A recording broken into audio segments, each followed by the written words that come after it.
Welcome back to another technical deep dive here in the debug zone.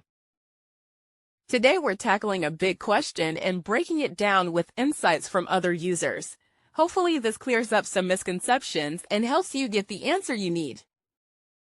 So buckle up, stay a little curious, and let's jump right in.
And that's a wrap.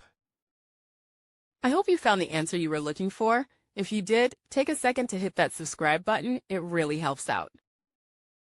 And let me know in the comments which solution worked best for you. See you next time in the debug zone.